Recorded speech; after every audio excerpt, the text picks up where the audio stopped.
আমাদেরকে একটি ভাবের সাগরে ডুবে রাখলেন। ভালো লাগছে। একটা প্রশ্ন আমার কাছে করছে যে নবুয়াতের ভিতরে 3টে হরফ ছিল। আসলে শুধু তাই না পাবো, নবুয়াতের ভিতরে একটা আয়াত লেখা ছিল।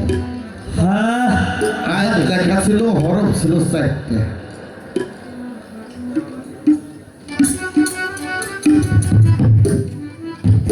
অতিবয় চমৎকার করে একটি গান রাখলেন আমার দয়ালের বেলায় একটি ইনসান জানার মতো করে যান, জানা পীরের কাছে যান গে মহাব্বতের বাজারে। আপন ঘরে বইসে যদি চিনিতে চাও খোদা রে। আপন ঘর মানে তাই দলিলে আছে মারার আপা নাফসাও ফাকাত আরাফা রাব্বাহু, যে নিজের শিও রবকে ছিল তার খোদাকে চিনার বাকি রইল না।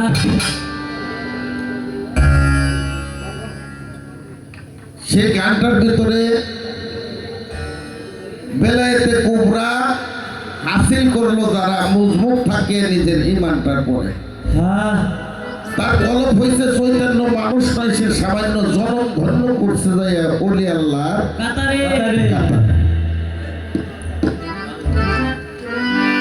লাস্টে আর একটা কলিতে আছে বেলায়েতে আপনার যদি হাসিল করবি মন আমার এমন ইবাদত করো বলি মন্ত্র।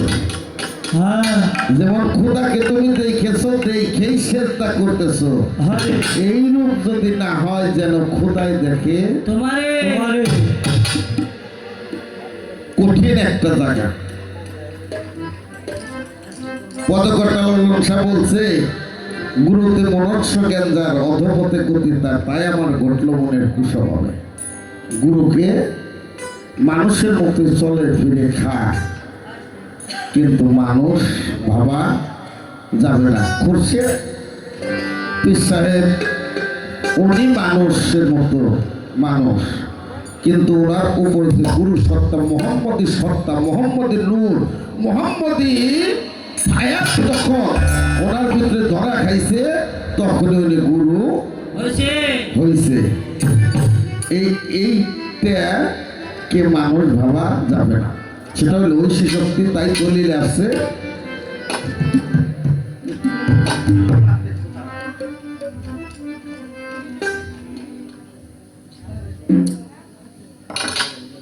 এমন ইবাদত করো বলি মন্তরে পাগল ওয়াজ করনি কে দয়াল নবীর জুব্বে মোবারক দিতে গেছিল হযরত ওমর এবং মওলা আলী মুশকিল। তখন পাগল ওয়াজ করনি আলীর কাছে মুরিদ হয়, ওমরকে বলে তুমি ওমর না? ওমর মাথার ভিতরে ঘূর্ণে মারছে যে ওনাকে আমি জীবনে দেখি নাই, উনিও আমাকে জীবনে দেখে নাই, উনি কি করেছিল যে আমি হযরত ওমর। বলে হ্যাঁ পাগল, আমি তো আপনাকে জীবনে দেখি নাই, আপনিও আমাকে দেখেন নাই, কি করেছিলেন যে আমি ওমর?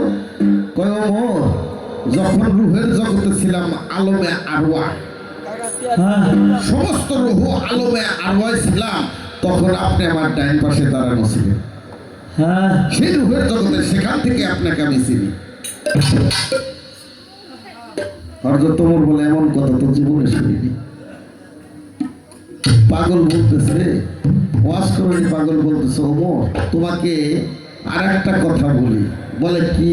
পাগল বলে তুমি যারা ইবাদত করো তারে কি তুমি দেখো? হযরত ওমর কিছুক্ষণ থম ধরে থাইকে বলে হ্যাঁ দেখি। বলে ওমর রে, যার ইবাদত করো তারে যে চোখে দেখো ওই চোখে আর অন্য কিছু দেখিস না, শুধু তারই দেখিস। ওয়াজ করে বললো যে ওমর বললো যে পাগল আমাকে আর একটা ঔষধ করো। বলে হ্যাঁ করবো। বলে তুমি যার ইবাদত করো সে কি তোমার দেখে? তখন আর ভাবতে হয় নাই। বলে সে আমাকে অবশ্যই দেখে। বলে তাহলে তুমি এমন আবাদতে ডুবে থাকো সে যেন শুধু তোমাকেই দেখে আর অন্য কাউকে না দেখে। তাই রশিদ সরকার লিখছে এমন আবাদত করো বলি বলতো রে যেমন খোদাকে তুমি দেখেছো দেখেই চেষ্টা করতেছো, এই রূপ যদি না হয় যেন খোদাই দেখে তোমারে অতীব চমৎকার প্রশ্ন। নবুয়াতের ভিতরে লেখা ছিল একটা আয়াত। আয়াতটা হলো আনা তাও তাহুল আনা মানসুয়াত, আনা তাও তাহুল আনা মানসুয়াত। এর বাংলা আবেদনিক অর্থ হলো দয়াল নবী বলতেছে যে নবীর সুরেতেই নবুয়াতের সৃষ্টি। সেখানে হরফ ছিল 4টা, আমি 3টে দিয়েও দিতে পারতাম, আলিফ লাম মিম। এই 3 হরফের কথাও দিয়ে দিতে পারতাম। সেখানে হরফ ছিল 4টা, একটা ছিল মিম, আরেকটা ছিল নুন, আরেকটা ছিল ইয়া, আরেকটা ছিল তে। এই 4টে হরফ ছিল। এই 4টে হরফের পাগল এমন জায়গায় হাত দিছাও, কারণ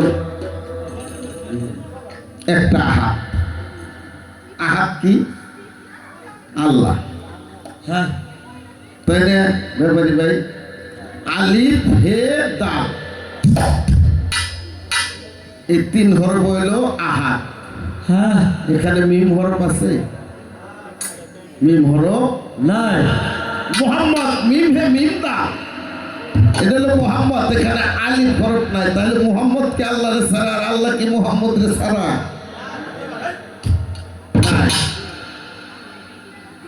সেখানে আমার দয়াল রশিদ সরকার লিখলো তুমি আহাত হইতে আহাম্মদ।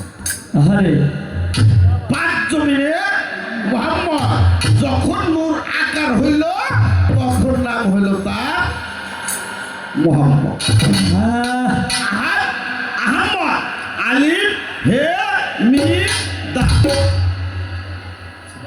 এখানে মিম হরফ আছে, আলিফ হরফ আছে আছে। তাই তো বেলায়েতের যুগে যারা ইবাদত করে আহাম্মদি কদের, তারা সেজদা করে আহাম্মদি কদের ভক্তি করে, তারা বেলায়েতের যুগে এই ইবাদতটা করে। একটা প্রশ্ন আছে না যে আল্লাহর ছোট আর নবীর বড় কিরা? হ্যাঁ একটা প্রশ্ন। 3 হরফ হইল আহাদ আল্লাহ, আর 4 হরফ হইল মোহাম্মদ, মাঝখানে হইল আহাম্মদ। এই মাঝখানে আহাম্মদ সুরত যে ধরতে পারছে সে জানার মতো কইরে জানছে কামেল পীর হইলে বলে কামেল মুকাম্মিল পীর লাগে। যেমন আমার রহম চান কামেলে মুকাম্মেল সে খুরশেদ চানকে বানাইছে, আর যদি শুধু কামেল হইতো তাহলে আর বানাইতে পারতো না। যেমন লতিফ সরকার কামেলে মুকাম্মেল, সে সরুর সরকারকে বানাইছে, সৃষ্টি করছে। হ্যাঁ বিষয়টা এই জায়গা যতক্ষণ পর্যন্ত আহাম্মদি কদে মানুষ ভক্তি না দেবে, আহাম্মদি সুরতের ভিতরে ভক্তি না করবে, আহাম্মদি সুরত আখলাক চরিত্র নিজের ভিতরে ধারণ না করবে, ততক্ষণ পর্যন্ত মুর্শিদের কোনো কিছু পাওয়া সম্ভব না। হ্যাঁ তাই তো কয় কি বলে।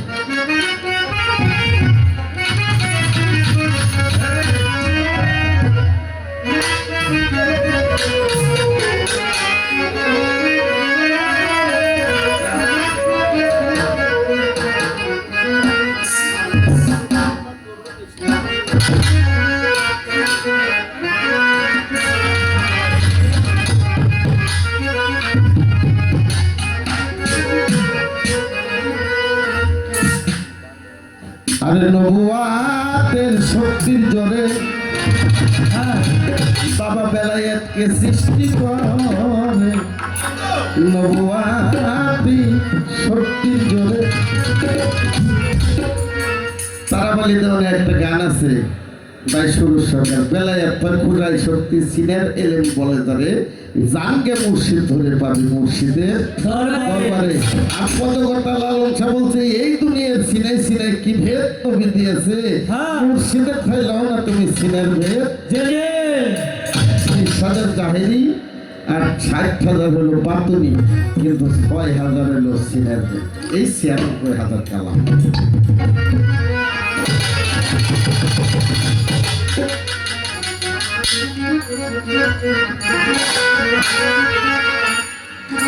আরে নবুয়াতি শক্তির জোরে বাজার বেলায়েতকে সৃষ্টি করে নবুয়াতি শক্তির জোরে নবুয়াত হয় আত্মশক্তি নবুয়াত হয় নবুয়াত হয় আত্মশক্তি জগৎ সৃষ্টি যাহার জোরে নবুয়াতি শক্তির জোরে বেলায়েতকে সৃষ্টি করে নবুয়াতি শক্তি জোরে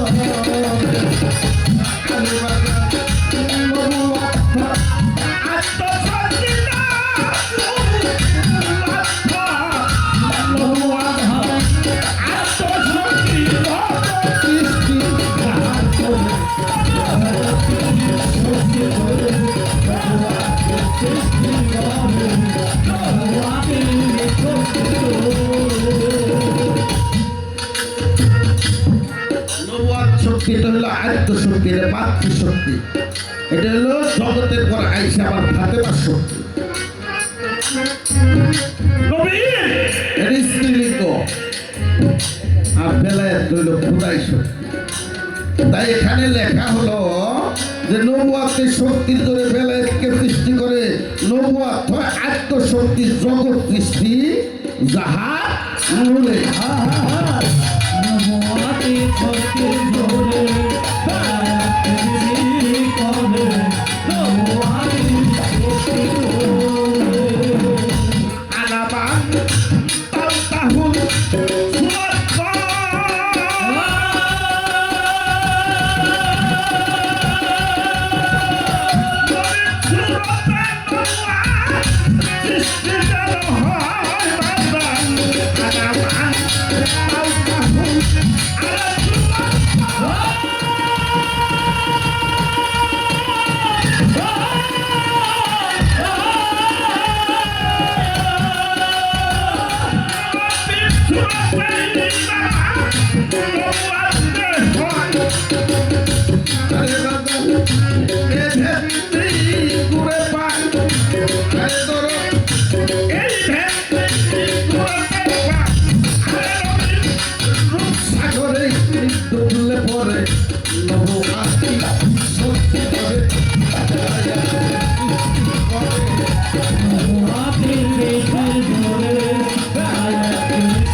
নবী করে নবুয়াতে শক্তি ধরে বেলায়েতকে সৃষ্টি করে নবুয়াতে শক্তি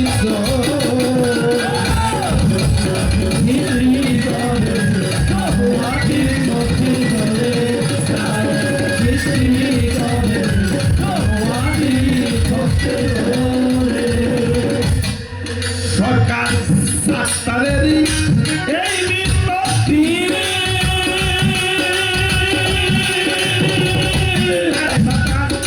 সাত্তারেরই এই ফরিয়া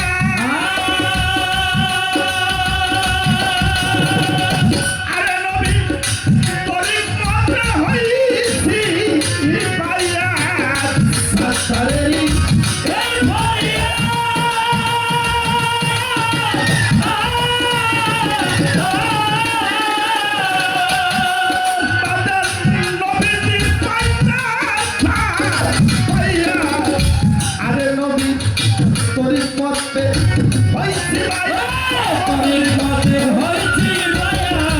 তরিক মতে হইছি মায়া ফকির বাউলা তার দরবারে নবুয়াতি শক্তি ধরে খেলায়াকে সৃষ্টি করে নবুয়াতি শক্তি ধরে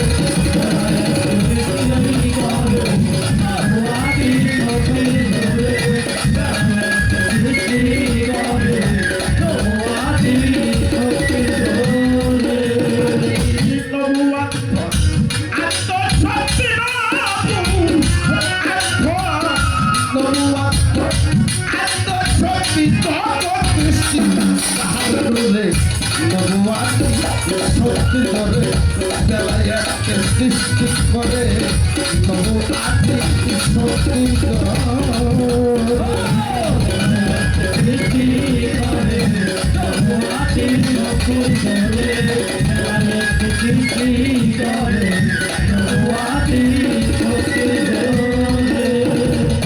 নবুয়াতকে সঙ্গে করে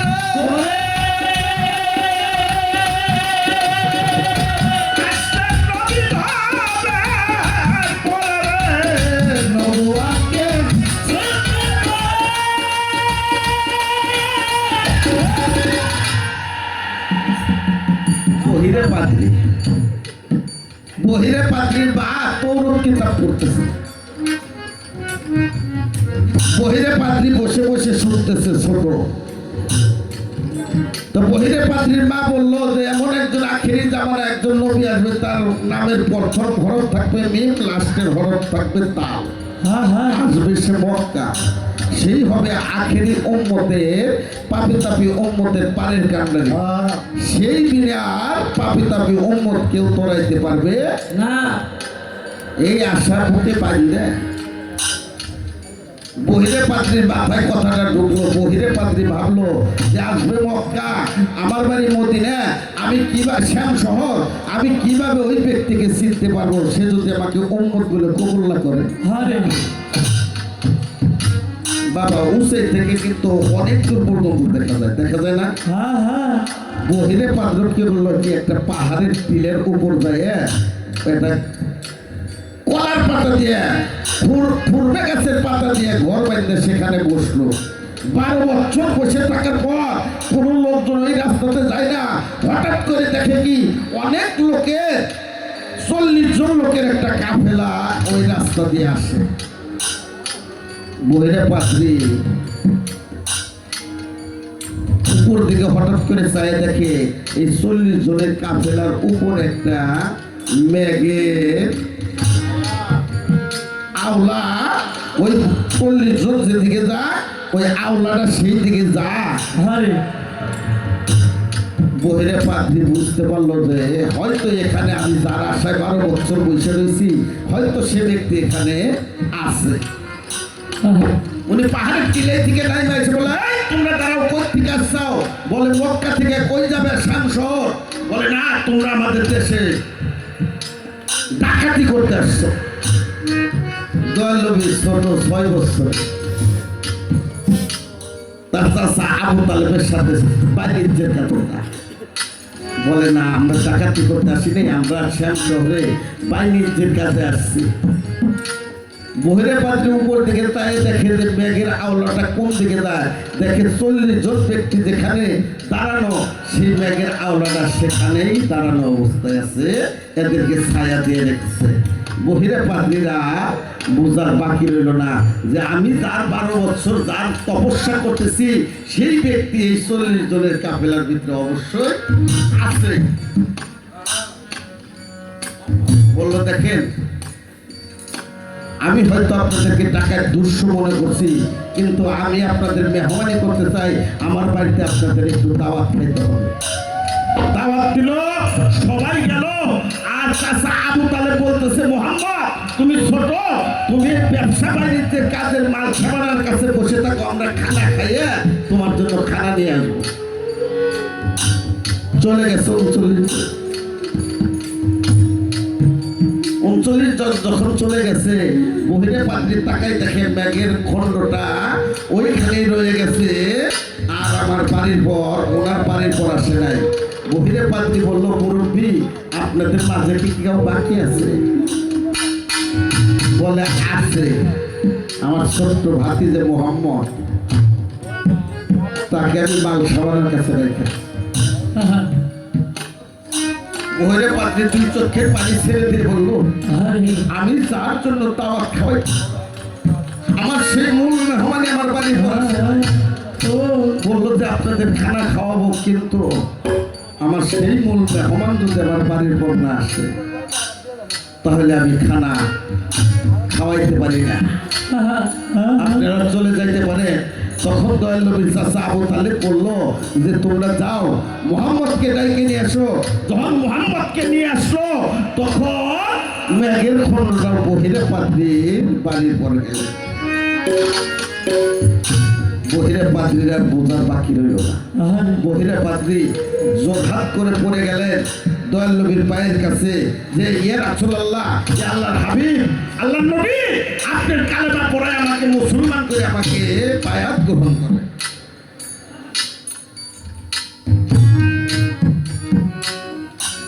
দয়াল নবী বলল না, আমি এখনো এই ইসলাম শিক্ষা কাউকে দেই না, আমি অবশ্যই শুক্র ছেলে। তবে আমি একটা কথা আপনাকে দিতে পারি, আমি যেদিন দিন জানি করব আপনাকে কাল হাসরের দিন জান্নাতে না দিয়ে আমি জান্নাতে যাব না এই হাদিসের মাধ্যমে বোঝা যায় দয়াল নবীর নবুয়ত নিয়ে এই দুনিয়ার পর আসছে। তাই লেখা এখানে যে নবুয়তকে সঙ্গে করে আসলেন নবী ভবের পরে এক পাপী উম্মত তরাইবের তরে কত কষ্ট আমার নবী করে। বাবা ভাই সুরজ সরকার খারাপ লাগে বাবা, আমার বেশি মানুষের দরকার নাই, বেশি লোকের দরকার নাই, 2-4 জন মানুষের নিয়ে গান গাওয়া যা।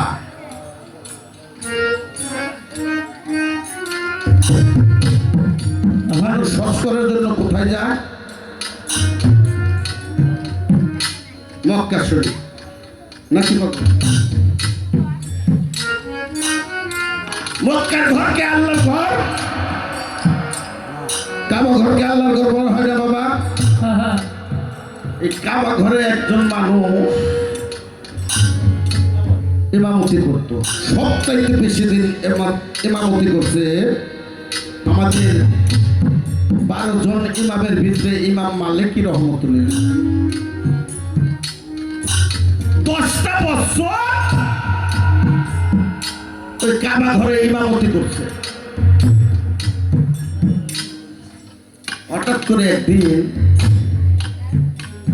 ইমাম মালিকি রহমতুল্লাহ সুরে ভুল হয়ে গেছে, পিছন থেকে মুক্তাদিরা লোকপা দিছে, যদি ইমামের নিয়ত ইমামের সুরে ভুল হয় আর কি নামাজ থাকে বাবা?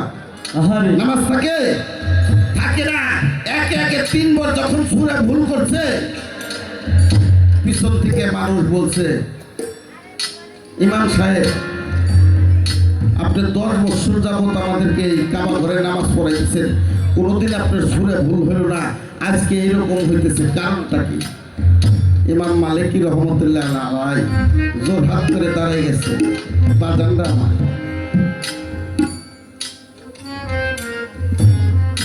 আমি তোমাদেরকে একটা কথা বলি, আপনাদেরকে একটা কথা বলি, আমি আর আপনাদের ইমামতি করতে পারবো না, আপনাদের ইমামতি করতে পারবো না, কারণ আমার ভিতর যে রোগ হয়েছে, আমার এই রোগের ডাক্তার দুনিয়ার পর আর কেউ নাই। আরে সবাই বলতেছে আপনি চিকিৎসা করেন বলে ডাক্তার নাই, আমার এই রোগের ডাক্তার নাই, আমি অন্তর ছিঁড়ে কাউকে দেখাইতেও পারবো না। আপনারা আমার মাফ করে দেন,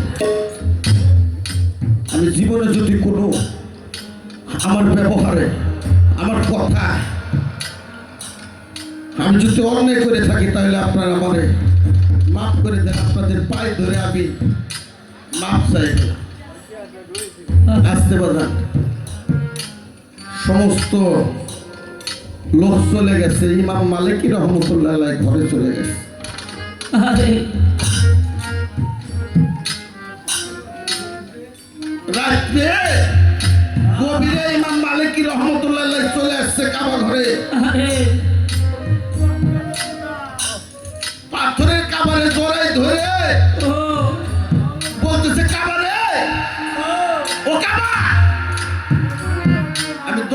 বছর তোর বুকের উপর পাও রাখছি, আমি কত অপরাধ করছি, কত পাপ করছি। ও কাবা, আমার অন্তরে যে রোগ হয়েছে এই রোগের খবর কেউ যদি না জানে, তুই কাবা জানিস। আরে কারণ ভক্তের মনের কথা গুরু ছাড়া কেউ জানে না। কাবা, তুই আমার মাফ করে দিস। তুই পাথরের কাবা, তুই আমাকে মাফ করে দিস। কাবা ঘর বারে লাহির কাছে ফরিয়াদ করতে পারে লাহিরে, তুই যদি আমার জবানটা খুলে দিতি, আমি দুই চারটা কথা ইমাম মালিকের সাথে বলতাম। আল্লাহর কুদরতে পাথরের কাবা ঘরের জবান খুলে গেছে।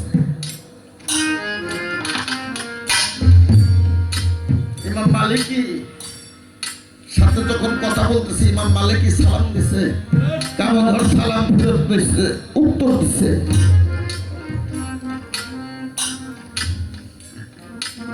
বলে কাবা, কাবাই বলে মালিকি রহমতুল্লাহ আলাই, কেউ যদি তোমার অন্তরের খবর না জানে, আমি কাবা জানি। আরে তুমি যখন নামাজ পড়াইতে যাও, সুরে পড়ো, নিয়ত করো, কিন্তু তোমার মনটা এখানে থাকে না, তোমার মনটা যায় মদিনার মতো। আরে কাদের তোমার সুরে মূল হয়ে যা।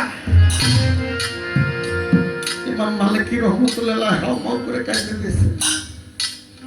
কাবা ঘর বলতেছে, মালিকি তোমার তো হাত পাও আছে, তুমি যাইতে পারবে না মদিনা বলবো। ও মালিকি, আল্লাহ যদি আমার হাত পাও দিত মালিকি রহমতুল্লাহ আলাই, আমি তোর কত আগে এনে মদিনা মনোহরে চলে যেতাম রে। ওরে তুমি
খাইলাম, আরে তামাশা করলাম, পায়খানা করলাম, কিছুই করতে পারলাম না।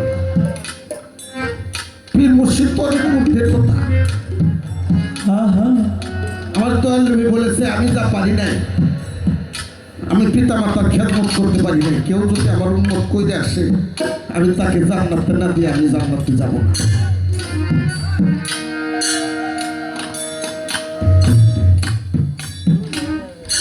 পীর ধরলাম সিংহের আজিমপুর রশিদ সরকারের, সেখানে যাইয়াও একদিন 4টে কমলা নিয়ে গেছি।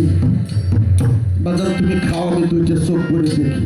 আরে বলে বলতো সাবধান, তোর মা বাবাকে তুই খাওয়াইছ, হ্যাঁ তোর মা বাবাকে যদি তুই খাওয়াই এসে থাকো আরে তাহলে আমি তোর ফল খাইতে পারি। কারণ তারা যদি তোর দুনিয়ার কথা আনতো আমি তোর পীর হইতাম না, তুই আমার ভক্ত হইতি। হ্যাঁ হ্যাঁ আমাকে যদি কোনো কিছু খাওয়াইতে যাস তোর মা বাবাকে আগে খাওয়াই আসে। আরে ভাবলাম কি রে, এখানে এলাম, এখানেও মা বাবার গুরুত্ব, মুরব্বীদের কাছে শুনি মা বাবার গুরুত্ব। বাবা, একটা সন্তান দুনিয়ার পর আনতে চাই, একটা মা কত কষ্ট। আরে যখন সন্তানটা গর্ভে যায় হ্যাঁ হ্যাঁ মা খাইতে পারে না, বমি করে, মা চলতে পারে না, ভালো লাগে না, বিছনায় যায় শুয়ে পড়ে। সন্তান যদি পেটের ভিতরে খেলাধুলা করে বড় হয়, পেটের ভিতরে লাঠির আঘাত পায়, মা আরে ঘরের ওয়াল ধরে নাকি খাম ধরে ও তারাই যায়, মার চলার শক্তি থাকে। আরে 10 মাস 10 দিন হয়ে যায়,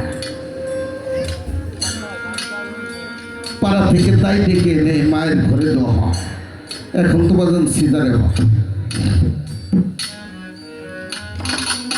যখন ডাক্তারের রুমে নিয়ে যায় সিজারের অপারেশন থিয়েটারে, ওই মেয়ের বাজায় সাথে ডাক্তারের ঠাপাতে পাও দুটো ধরে বলে, হ্যাঁ হ্যাঁ বাজান তুমি তো ডাক্তার, ও হ্যাঁ যদি গাছ পাইছে থাকে তাহলে ফল পাওয়া যায়।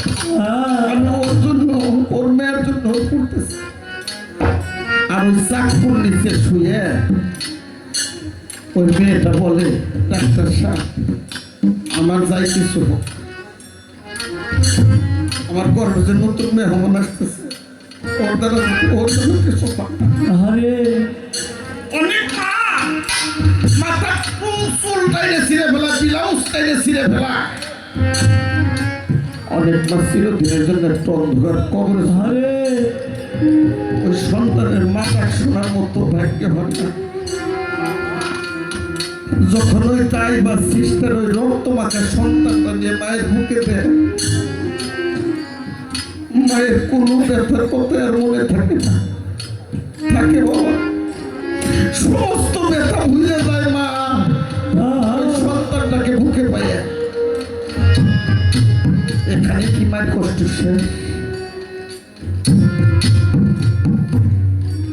মা এতগুলি তাবিজ নয়, বুক গলা জায়গায় জায়গায় মানত করে, বাড়ির সবাই মা খায় না জাল, সন্তানের পেট চলবে, মা নাড়ে না পানি, আমার সন্তানের সর্দি লাগবে।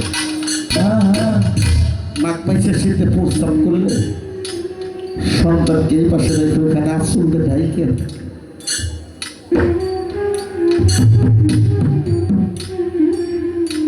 বাড়ির সবাই ঘুমাই যায়, মা খানা খায় নাই, ওকে আমাকে ঘুমানাইছে, সবে মাত্র ভাত দিয়ে বসছে, শাশুড়ি ডাক দিছে, বৌমা তোমার সন্তান পায়খানা করছে। আরে মায়ের খাদ্যে পায়খানা মুছে, আর খাদ্য সন্তানকে চুমে পড়ে, মার কাছে কোনো বন্ধ করে। 12 বছর বয়স হয়ে যায়, মা আমাকে পাও ধোয়ে গোসল করাই আমাকে ঘুম পাড়ায়, কিন্তু এখন তো মা ঘরে বৃদ্ধ অবস্থা। আমি কি একদিন একবার বিপাকে উঠে আরে আমার মাকে এক বুদ্ধি পানি দিয়ে পাও ধোয়াই দিলাম, ও 3 মাকে গোসল করে দিলাম, পায়ের কাছে বসে বললাম, মা তোমার কেমন লাগে? আরে আর তুমি জনমুখী বাবা ঠেলা গাড়ি ঠেলে রিস্কে চালাইয়ে সন্তানের স্কুলের টাকা জোগাড় করে, ভালো একটা জামার টাকা জোগাড় করে, সুশিক্ষায় শিক্ষিত করে। বাবা যদি দাগ পরে 5টা আঙ্গুর ফল কিনে মুখে দিতে যায়, হঠাৎ করে শাহাবুদ্দিনের সন্তানের কথা ও গামছা রাসুল বেঁধে বাড়িতে নিয়ে আসে। ও সন্তান পায়ে খুশি হয়, বলে বাবা তুমি খাও। ও মাই বলে তোর বাবারে দিলি না, বলে না ও খাই কিন্তু আমার আত্মার শান্তি হয়। সন্তান সুশিক্ষায় শিক্ষিত হয়ে বাবা মা বিয়ে করা, সরকারি চাকরি পা, আছে না বাজার গ্রামে? এরকম আছে না বাবা? 6 মাস না যাইতে বলতে শুয়ে শুয়ে বলে শুনছাও, বলে কি? আমি কিন্তু তোমার মা বাবার ভাত পাকাইতে পারবো না। আরে আমি কি বলে বলস কি? আমি স্যার আমার মা বাবার কি আছে? বলে না আমাকে নিয়ে যদি খাইতে হয় তাহলে ভিন্ন হইতে হবে, আমি তোমার মা বাবার ভাত পাকানোর জন্য আসি। আরে সন্তানরা সকালবেলা বলে বাবা আমার তো বউ সাইডে তোর না, কেন বাবা? কয়, তারা সে তোমাদের ভাত পাকাইতে পারবে না। বলে বাবা বউ সারিস না, তুই তো ভিন্ন খা। বড় চাকরিজীবী হয়ে বাজার থেকে বড় রুই মাছ আইনে পাকা অন্য ঘরে বসে খা। বাবা ঠেলা গাড়ি ঠেলে রিস্কে চালায় দিন মজুরি কুলি খাইতে সন্ধ্যে বাড়ি এসে বলে আমার খানা দেও। আর মা কি করে? ওর ঘরের দরজার দিকে তাকাই থাকে যে ওর দ্বারা একটা মাছ আনছে, বড় মাছ, আমার পুরো বাজার থেকে রুই মাছ আনছে। দেখি একটু করে মাছ আর একটু জল ওর বাবার জন্য দেয় দেখি। যখন বাজারটা না দিয়ে দরজা দিয়ে শুয়ে পড়ে, মালু ভর্তা ডাল নিয়ে বাবার সামনে দেয়, মার 2 চোখ ভরা থাকে পারি। আরে বাবা বলে তুমি দুঃখ করো না, তবুরা ভালো থাক। মা অনুরাগে বলে আমি দুঃখ করবো না, যেদিন 5টা আঙ্গুর ফল কিনা নিজের আত্মার নাতি ওই সন্তানের জন্য আনছিল, আজকে রুই মাছ আইনে ওরা অন্য ঘরে বসে খা। তোমার জন্য একটু করে মাছ আর একটু জল হবে। দুঃখের জানি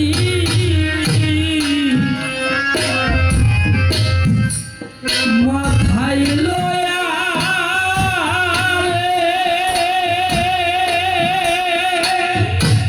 রহমত যাব কালো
জনম গেল রে সামাদান রে সুখ পাবো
Hey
আমার সাথে আমার দুই জন পোলাপান আছে, ওরাও দুইটা গাবে।